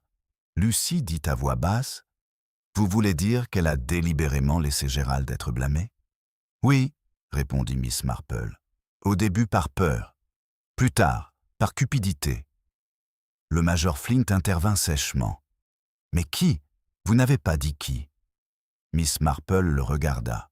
« Non, » dit-elle, « mais je pense que tout le monde dans cette pièce le sait maintenant. » Personne ne répondit. Pourtant, le silence changea. Il cessa d'être un silence d'incertitude et devint un silence de résistance. Miss Marple tourna son regard vers Julia. « Monsieur Vane, » dit-elle, avait quelque chose qui appartenait à Madame Calder, ou plutôt quelque chose que Madame Calder considérait comme faisant partie de son passé et qui aurait dû y rester. Hier après-midi, il a descendu du grenier une vieille boîte à courrier. À l'intérieur, parmi des documents juridiques et de la correspondance, se trouvait un petit paquet fermé par un ruban lilas délavé. Julia ne bougea pas. Miss Marple poursuivit, d'une voix aussi douce que si elle parlait des fleurs de la paroisse. Le ruban est important. Au début, tout le monde a cru que la bande que tenait M. Vane avait été arrachée aux décorations du kiosque à musique. C'était compréhensible. Le village avait passé la soirée à contempler des rubans lilas. Mais il n'en était rien. Le ruban qu'il tenait et celui qui entourait l'argent trouvé près de Mademoiselle Elcott n'étaient pas des rubans usés par le temps. C'étaient de vieux rubans de tiroir, conservés, enroulés pendant des années sur une carte. On pouvait encore voir les rainures. J'en ai vu de semblables chez les Holly, dans le salon de Madame Calder, et j'ai appris plus tard que le paquet manquant dans la boîte de M. Vane était attaché avec une bande exactement comme celle-ci. Craddock a déclaré calmement. Le paquet n'a pas été retrouvé. Non, répondit Miss Marple, parce qu'il a été emporté par la personne qui est venue à la serre avant Gérald. Gérald passait d'un visage à l'autre, comme un homme qui essaie de comprendre une langue étrangère. « De vieilles lettres ?» dit-il bêtement. « Oui, » répondit le major Flint, et sa voix était devenue rauque. Tous les regards se tournèrent vers lui. « Julia, non. »« C'était donc toi ?» demanda Gérald. « Non. » Le major Flint se retourna brusquement vers lui. « Non, espèce d'idiot, ce n'était pas moi. » Miss Marple leva une main pour la retenir. « Voyons, crier ne nous mènera nulle part. » Ces lettres, écrites par le major Flint à Madame Calder, datent d'il y a bien des années, avant son mariage. Il y avait alors une certaine affection, une forme d'entente, peut-être. Il a été envoyé à l'étranger. Il y a eu des retards, des malentendus, des pressions familiales. Madame Calder a épousé Monsieur Calder. Ce genre de choses arrive très souvent dans les villages, même si par la suite on préfère l'oublier et parler de la pluie et du beau temps. Madame Bostock renifla, scandalisée et affamée. Le regard de Miss Marple restait fixé sur Julia. « Il n'y aurait eu aucun crime à cela, dit-elle. Seulement du malheur. Mais il y avait plus. La fille de Madame Calder, Lucie, est née dans des circonstances que monsieur Yvain connaissait mieux que quiconque. Il avait été consulté à l'époque. Il avait aidé à préserver les apparences. Il conservait les lettres. Il notait les dates.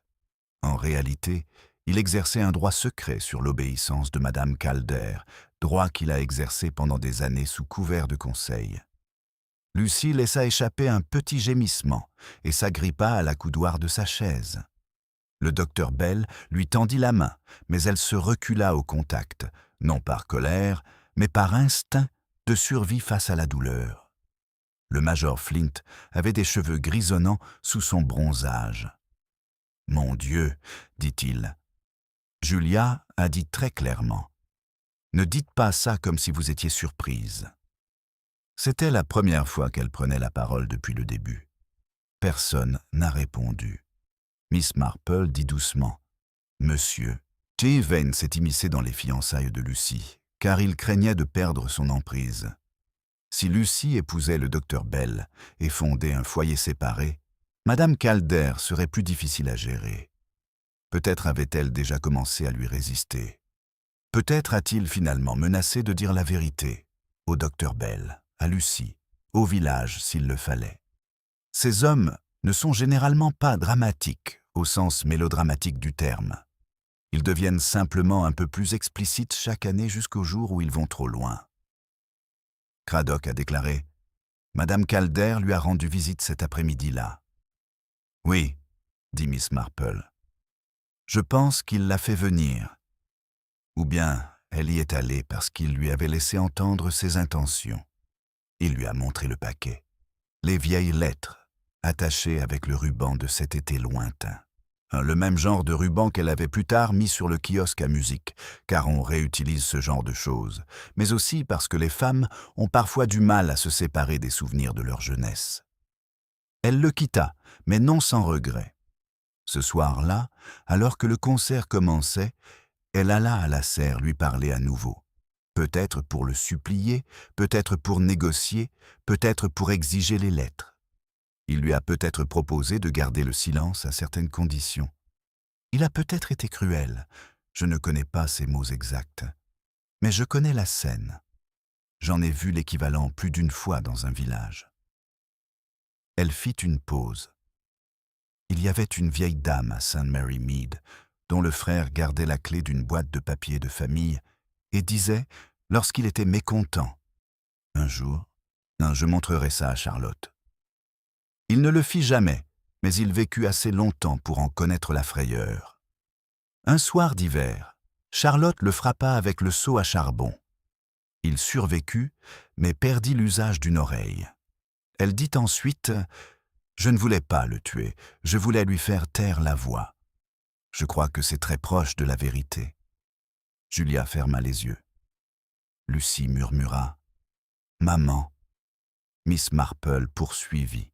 Car la miséricorde, dans de tels moments, réside dans la clarté et non dans le retard.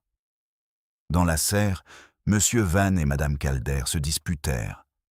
Un objet leur tomba sous la main, un lourd outil de jardin, un poids en fer, peut-être le pot de fleurs renversé que nous avions vu. Mme Calder le frappa. Elle voulait peut-être simplement le faire taire, comme Charlotte avec son seau à charbon. Mais l'âge est fragile. Il tomba et, dans sa chute, il s'accrocha au paquet ou au ruban qui l'entourait. C'est pourquoi il avait le ruban à la main. Madame Calder prit les lettres et partit par le chemin de traverse. Mademoiselle Elcott en avait assez vu pour savoir. Puis Gérald arriva et découvrit le corps. Mademoiselle Elcott le vit aussi. Son témoignage ultérieur était précis dans les termes, mais mensonger dans le fond. Elle affirma avoir vu Gérald arriver du chemin latéral, l'air hagard. Ce qui était parfaitement vrai. Il venait de trouver un cadavre. Mais elle laissa croire à tous qu'il était sorti tout droit d'un meurtre. Pourquoi? D'abord parce qu'elle avait peur de Madame Calder, et parce que les femmes timides préfèrent toujours un homme faible comme bouc émissaire. Il est moins susceptible de se défendre. Ensuite, parce qu'elle comprit qu'elle pouvait en tirer profit. Cradock acquiesça. Les 50 livres. Oui, dit Miss Marple. Une somme considérable pour Rose Elcott. Pour beaucoup de femmes de son rang, 50 livres ne représentent pas une somme d'argent, mais une espérance. De nouveaux vêtements, une facture réglée, peut-être la fin d'une petite dette humiliante. Elle a envoyé un billet exigeant le paiement et a convenu de le recevoir à l'école. Mais une fois qu'une personne a été victime de chantage, elle sait que le paiement ne résout rien. Il y a toujours une autre demande derrière la première. Gérald a soudainement dit « Alors pourquoi ne pas aller voir la police ?»« Parce que, dit Miss Marple, pour certaines personnes, le déshonneur public est pire que la prison, surtout lorsque le déshonneur ne concerne pas soi-même, mais son enfant. » Un long silence s'installa. Mais alors le major Flint a dit, et maintenant sa voix tremblait, « Lucie est ma fille. » Ce n'était pas vraiment une question, c'était l'acceptation tardive d'une réponse qu'il avait redoutée toute sa vie. Julia ouvrit les yeux et le regarda droit dans les yeux pour la première fois. Oui. Il fit un pas vers elle et s'arrêta. Tout en lui, l'âge, l'amour, la vanité, les regrets, sembla à cet instant s'évanouir, ne laissant place qu'à une honnêteté bouleversée. « Et tu ne me l'as jamais dit. »« Non. Pourquoi ? Parce que tu ne pouvais rien faire, dit-elle. Tu étais parti, j'étais marié, ma mère était malade, Monsieur Calder était bon à sa manière et voulait un héritier. Vane s'en est chargé. Vane a tout arrangé. » Elle laissa échapper un petit rire. Mais ce n'était pas un vrai rire. Il était tellement utile. Lucie n'avait pas bougé. Elle restait assise, telle une jeune fille sculptée dans du bois blanc. Le docteur Bell a dit calmement « Tout cela m'est égal, Lucie. » Elle se tourna vers lui, les yeux si emplis de douleur que Miss Marple détourna le regard. Il est indécent, avait-elle toujours pensé, d'assister à la découverte par les jeunes gens que l'amour n'exempte pas de la honte. Cradock demanda, après un moment, « Et mademoiselle Elcott, madame Calder ?» Julia lui répondit aussitôt. Oui, il n'y avait rien de dramatique là-dedans. Au contraire, cet aveu était plus terrible encore que le déni. « J'ai pris l'argent, » dit-elle, « et je suis allée à l'école. Elle m'attendait. Elle avait ce petit air méprisant de quelqu'un qui cherchait à se donner de l'importance. Elle a dit que ce ne serait pas forcément la dernière fois. Elle a dit qu'il lui suffisait de parler pour que ma fille sache tout. Elle parlait de Lucie comme s'il s'agissait d'un colis perdu. » Le visage de Julia se crispa. Il y avait un métronome sur le piano. Il était très lourd. Le major Flint a dit « Julia !» Elle se retourna alors contre lui et pour la première fois, elle laissa échapper le contrôle. « Qu'est-ce que vous auriez voulu que je fasse ?» s'écria-t-elle. Rester là, à l'écouter pendant qu'elle donnait un nom à cet endroit, pendant qu'elle en faisait le langage courant au village, pendant que Lucie l'entendait de la bouche de cette femme et pas de la mienne. Savez-vous ce qu'est Shallow Dean? Savez-vous ce qu'ils auraient fait? Ils l'auraient tant pris en pitié dans les magasins. Ils auraient tout dit « Quel dommage !»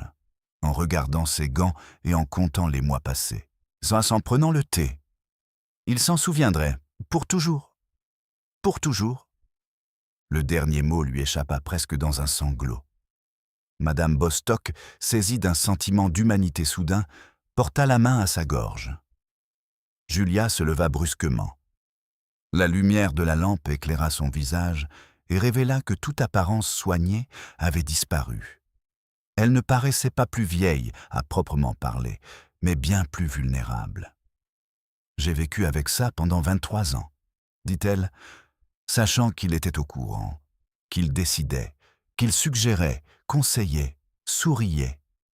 Quand Lucie était malade à 12 ans, il est venu s'asseoir à mon chevet et m'a dit « Tu vois comme c'est une chance que certaines choses restent tranquilles. » Quand elle a eu 18 ans et que les hommes ont commencé à la regarder, il a dit « Un jour, il faudra réfléchir à ce qu'il faut dire et à qui. » Et la semaine dernière, quand elle a dit qu'elle allait épouser Stephen, il m'a dit qu'il ne le permettrait pas à moins que je ne la persuade de rompre les fiançailles ou d'accepter ses conditions.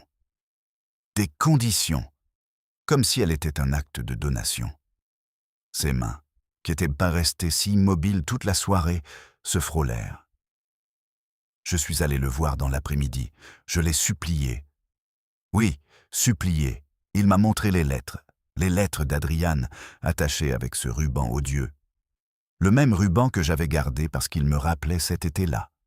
Le concert, la robe, toutes ces futilités qu'on conserve précieusement. Il a dit que le passé était utile lorsqu'il était bien préservé. Il voulait me faire comprendre que je ne serais jamais libre. Miss Marple demanda très doucement « Et dans la serre ?» Julia la fixa du regard. « Il a ri, dit-elle. » Personne ne parla. Il a dit que Stephen Bell avait le droit de savoir quel genre de fille il épousait. Il a dit que si j'avais fait preuve d'un minimum de prudence il y a 23 ans, tout cela aurait pu être évité. Il a dit que Lucie avait mon visage, mais l'insouciance d'Adriane. Il a dit que Gérald serait peut-être un choix plus sûr, après tout, puisqu'il n'était pas difficile. Elle eut le souffle court. Je ne me souviens plus exactement de ce que j'ai pris. Quelque chose sur le banc. Je l'ai frappé. Une seule fois. Cela a fait un bruit épouvantable. Pas fort.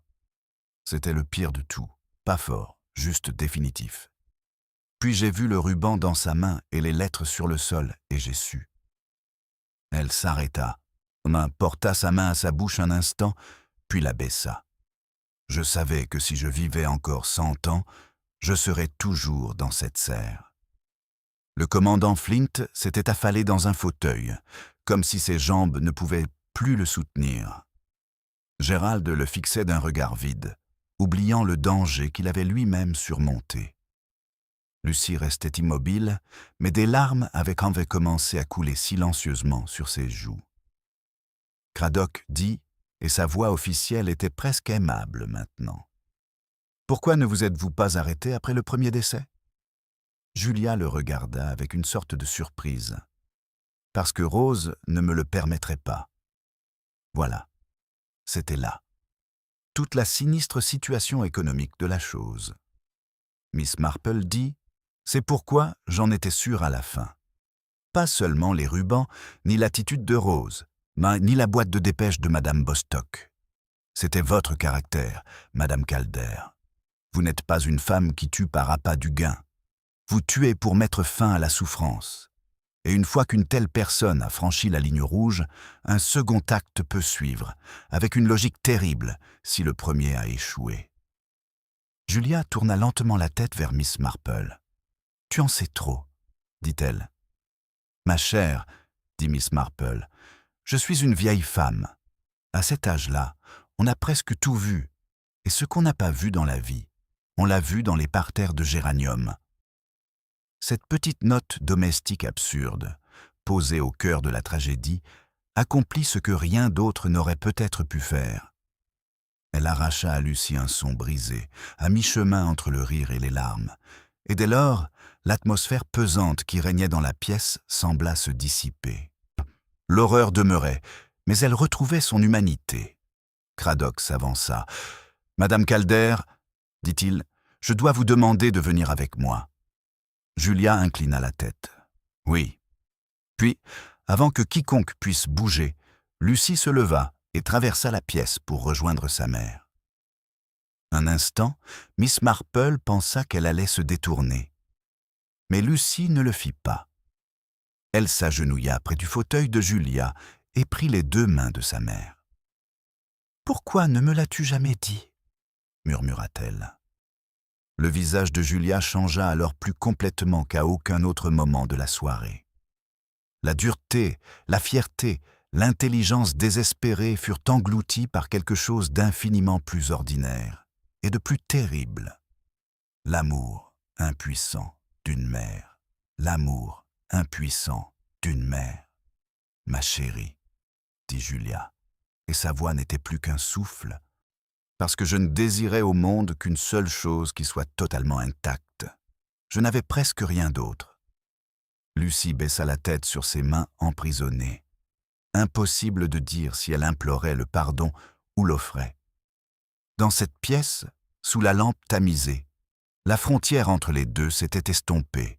« Tu aurais dû me le dire, » finit-elle par dire. « Oui, je n'ai pas honte d'être votre fille. » À ces mots, Julia lança un regard étrange et brisé, comme si une dernière défense en elle s'était effondrée, non sous le coup de l'accusation, mais sous le coup de la tendresse. « Non, » dit-elle, « vous ne devez pas me faciliter la tâche davantage. » Cradock fit un pas de plus. Son visage, à la fois professionnel et compatissant, et exprimait la grave patience d'un homme qui sait qu'il y a des moments où la loi doit patienter avant que le cœur humain ne s'empare de lui. Le commandant Flint se leva de sa chaise avec difficulté. « Julia, » dit-il, « s'il y a quoi que ce soit, absolument quoi que ce soit, qui puisse être fait. » Elle tourna la tête et le regarda avec cette même lucidité épuisée. « Il n'y a plus rien à faire, » dit-elle. « C'est la particularité du temps, Adriane.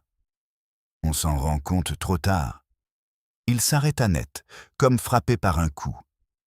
Il y a des blessures à la vanité masculine que seul l'âge peut véritablement infliger. Car la jeunesse imagine encore l'action possible. Les vieillards, eux, savent mieux.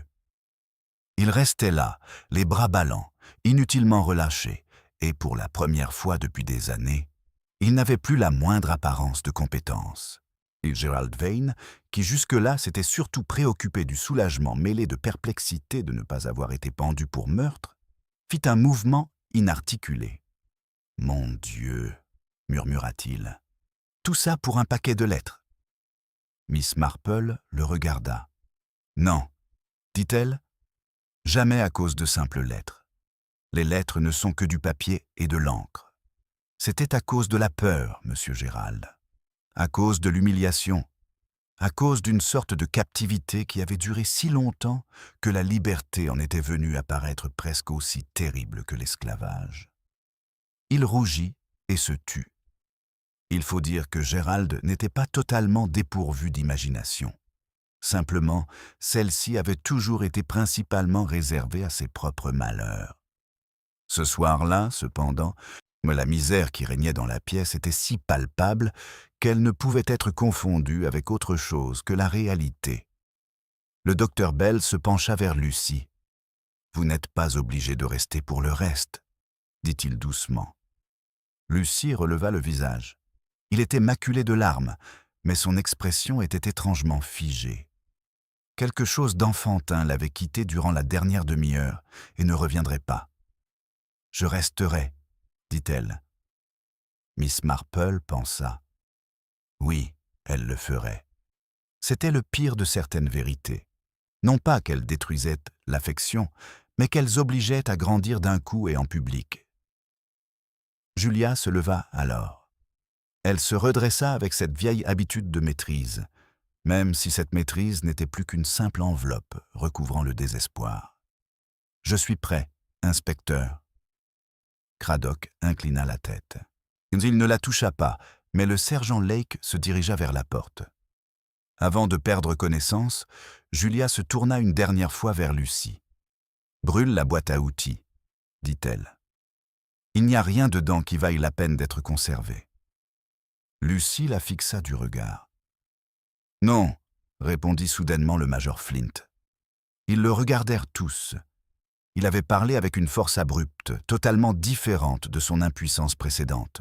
« Non, » répéta-t-il, « pas de brûlage. Pas de dissimulation. Dieu sait que suffisamment de choses ont été cachées. » La bouche de Julia esquissa un léger tressaillement. Toujours honnête au mauvais moment. a-t-elle dit. À chaque instant, si je le pouvais, a-t-il répondu. Un bref instant, un seul, le fantôme de ce qu'ils avaient été l'un pour l'autre sembla les traverser, non pas la romance, il est un mot trop pompeux pour un vieux regret, mais la reconnaissance. Puis, tout s'évanouit. Julia ne laissa rien paraître. Elle quitta la pièce entre l'inspecteur et le sergent, la tête haute, et la porte se referma doucement derrière eux. Ensuite, plus personne ne bougea.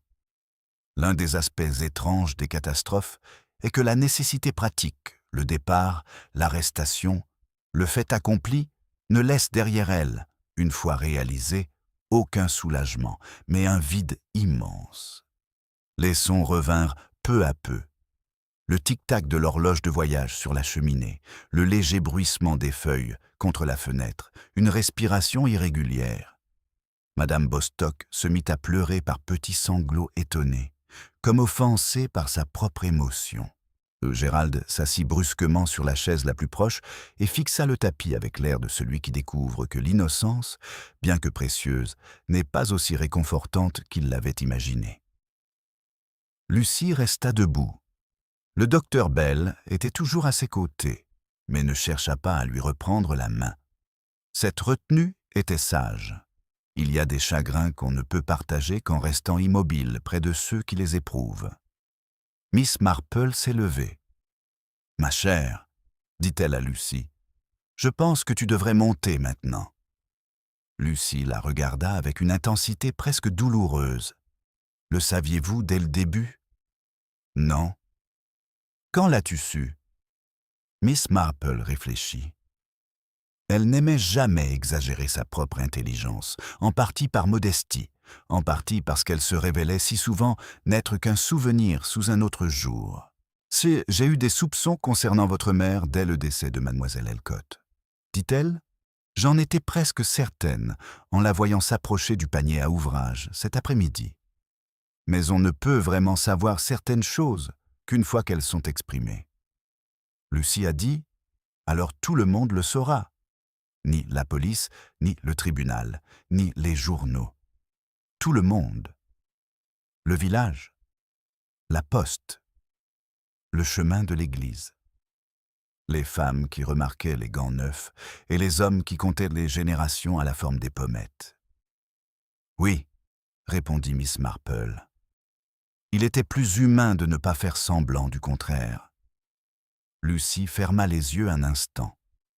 Lorsqu'elle les rouvrit, elle se tourna vers le docteur Bell. « Tu ferais mieux de partir, » dit-elle. Il a immédiatement répondu « Non, s'il te plaît. » J'ai dit non. La couleur lui monta alors au visage, non pas par honte, mais par colère. « Tu ne peux pas rester là à faire le noble. Je ne l'accepterai pas. Cela n'a rien à voir avec la noblesse. Tout est lié à la pitié. » Il répondit très calmement. « Si vous croyez cela de moi, alors vous ne m'avez jamais connu. » Ces paroles n'avaient rien de théâtral. C'est pourquoi elles avaient blessé.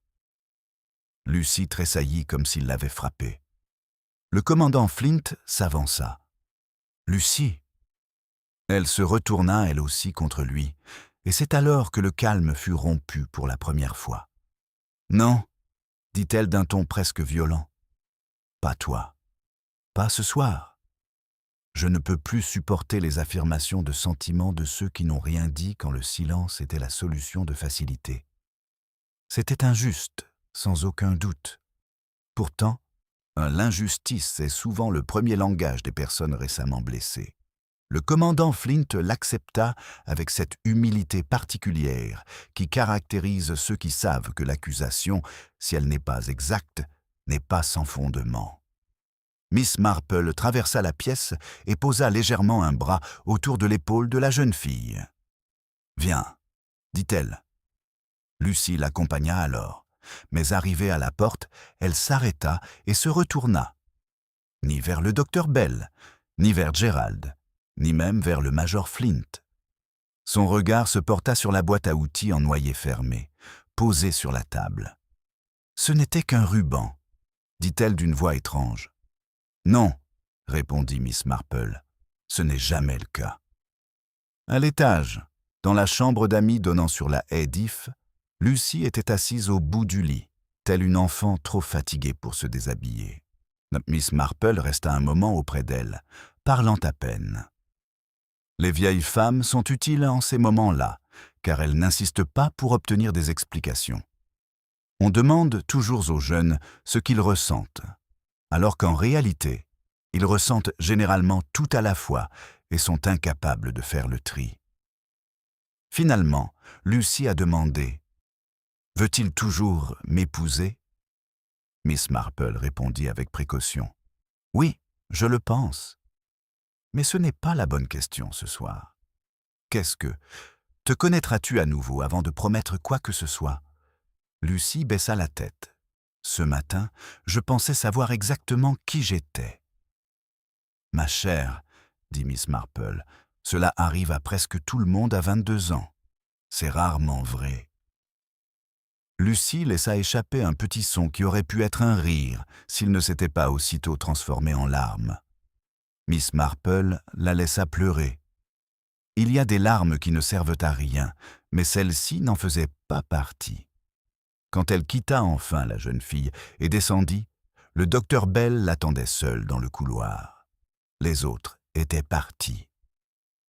Même Gérald avait été discrètement écarté par Cradock, qui comprenait qu'un neveu innocenté n'était pas toujours un réconfort face au chagrin familial.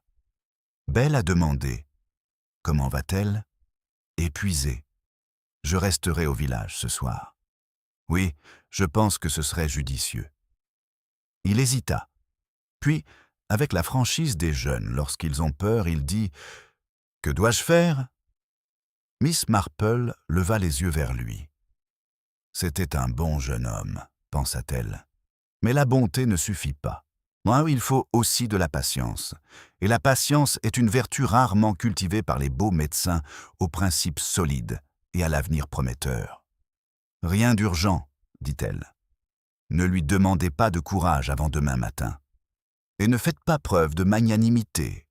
On ne pardonne jamais quand on n'a pas avoué sa faute. » Une lenteur de compréhension se lisait sur son visage. « Vous voulez dire que je dois me comporter comme si cela ne changeait rien. » Non, cela change beaucoup de choses. Mais si tu l'aimes, tu ne dois pas faire de ce changement le centre de tout. Il hocha la tête. Il restait encore beaucoup à apprendre, mais la leçon avait au moins commencé. Lorsque Miss Marple revint au presbytère ce soir-là, le village était plongé dans un silence plus profond que le sommeil. Aucune voix ne résonnait aux portes. Aucun piano ne s'échappait des fenêtres ouvertes. Shallow Dean, qui, ces derniers temps, bourdonnait de spéculations, semblait s'être replié sur lui-même comme une créature qui a touché la flamme et ne comprend pas encore la brûlure. Les semaines suivantes furent, à leur manière, pires que le meurtre. Il y eut l'enquête, les journaux du chef-lieu, les retenues prudentes de ceux qui se croyaient au-dessus des commérages et les inventions hasardeuses des autres. Madame Hicks, visiblement bouleversée et réduite à un silence pesant, en disait plus par ses silences que bien des femmes n'auraient pu le faire en quelques paragraphes. Madame Ware priait avec ferveur et faisait preuve d'un tact déplacé à chaque occasion. Les rubans du kiosque à musique furent retirés, mais non, sans que 3 personnes différentes, et il fait remarquer qu'ils n'auraient jamais dû être installés, ce qui était à la fois faux et typique d'un village. Julia Calder a fait une déclaration complète. Il y aurait bien sûr un procès, même si le médecin et les magistrats avaient déjà parlé à voix basse, trahissant la tension, le chantage, la provocation et une pression psychologique longtemps endurée. Rien de tout cela ne changeait le fait. 2 personnes étaient mortes et une vie brisée. La loi peut faire des distinctions. Le deuil, lui, s'en affranchit rarement. Le major Flint quitta Shallow Dean dans le mois. Il fit meubler son cottage et partit à l'étranger si brusquement que chacun comprit aussitôt que cela avait un lien avec l'affaire et prétendit, avec la même promptitude que ce n'en était rien. Il écrivit une fois à Lucie. Miss Marple ignorait le contenu de la lettre, mais elle vit plus tard la jeune fille au marché seule près du bosquet, la lettre déchirée en petits morceaux à la main. Gerald Vane partit lui aussi, emportant avec lui, pour la première fois de son existence, une sorte de honte mêlée d'apitoiement sur soi. Cela pourrait le rendre meilleur, ou non. Miss Marple avait connu des hommes marqués par la tragédie qui étaient devenus admirables, et d'autres qui s'en servaient simplement comme d'une anecdote plus intéressante à table. Gerald, lui, pouvait encore basculer d'un côté comme de l'autre. Le docteur Bell était resté. C'était peut-être là l'espoir le plus grand dans toute cette malheureuse affaire, même si le mot « espoir » paraissait un peu vulgaire pour décrire ce qui restait. Il était resté, mais sans insister.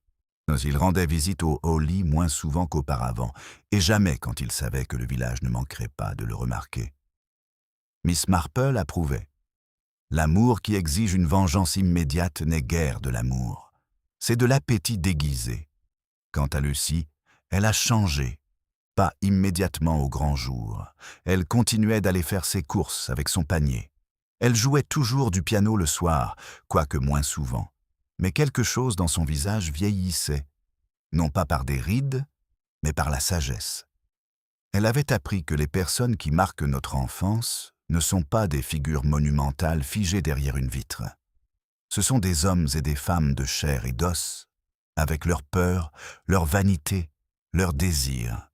Et quand ils se brisent, les éclats se transmettent. Un après-midi, vers la fin septembre, Miss Marple la retrouva près de la verdure. Les feuilles commençaient à jaunir. Le kiosque à musique était désormais nu, et l'endroit où flottaient les rubans semblait encore plus désolé que les rubans eux-mêmes. Lucie s'arrêta. « Je pars quelque temps, dit-elle. Chez des cousins à Bath. Je trouve que c'est une excellente idée. » « Oui. » Lucie regarda le kiosque à musique vide. « Si je reste, chaque visage en dira long, même sans parler. »« Les visages le font souvent, » dit Miss Marple. Lucie resta silencieuse un instant. Puis elle demanda « Est-ce que tout redeviendra un jour normal ?» Miss Marple suivit son regard. « Non, dit-elle, pas tout à fait. Les villages n'oublient rien. Même lorsqu'ils pardonnent, ils gardent des souvenirs enfouis dans leurs recoins. » Lucie acquiesça, comme si elle ne s'attendait pas à une réponse plus aimable. Stephen dit qu'il attendra. C'est judicieux de sa part. Oui. Elle hésita. Je ne sais pas si je le souhaite. Ma chère, dit Miss Marple, c'est également judicieux. Lucie sourit, alors, le premier vrai sourire que Miss Marple lui avait vu depuis la nuit chez les Hawleys. Mais c'était un sourire plus sage et plus triste qu'auparavant. Après son départ, Miss Marple resta un moment près de la pelouse. La lumière d'automne, fine et claire, révélait tout avec une précision troublante. Les planches éraflées du kiosque à musique, le mur de l'église qui nécessitait d'être rejointoyé, la légère ornière où la voiture de police avait jadis fait demi-tour. Des enfants jouaient au fond, mais pas près du chemin menant à la serre. Les enfants évitent dans certains endroits longtemps après que leurs aînés les aient repris. Madame Hicks sortit du bureau de poste avec un colis et aperçut Miss Marple. « Mais le temps guérit tout, paraît-il, » remarqua-t-elle avec cette fausseté rassurante par laquelle l'espèce humaine se protège d'une trop grande réalité. Miss Marple la regarda. « Non, dit-elle. Cela change. Ce n'est pas la même chose. » Madame Hicks, n'appréciant guère cela, murmura quelque chose à propos du temps qu'il faisait et s'éloigna. Miss Marple se tourna une fois de plus vers le kiosque à musique désert. Elle revoyait encore en mémoire les rubans lilas délavés qui s'agitaient dans la douce nuit où la musique s'était tue. Des choses futiles, dirait-on, de simples décorations, de simples vestiges d'un vieux tiroir. Et pourtant, Elles avaient porté en elles, silencieusement et sans cesse, des souvenirs, des secrets, des sentiments, des économies, du chantage, de l'amour, de la vanité et la mort. C'est ainsi que fonctionnent les petits objets que l'on conserve. Ils ne sont jamais seulement eux-mêmes. Un corbeau a croassé depuis l'orme au-delà du cimetière. Quelque part, un portail s'est refermé avec un clic. Le village, en apparence inchangé, avait intégré l'événement.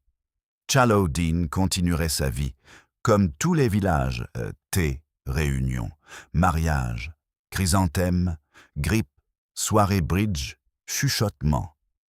Mais il subsisterait toujours, sous ce murmure ordinaire, un lieu où la machinerie était allée trop loin et ne pourrait jamais être entièrement réparée.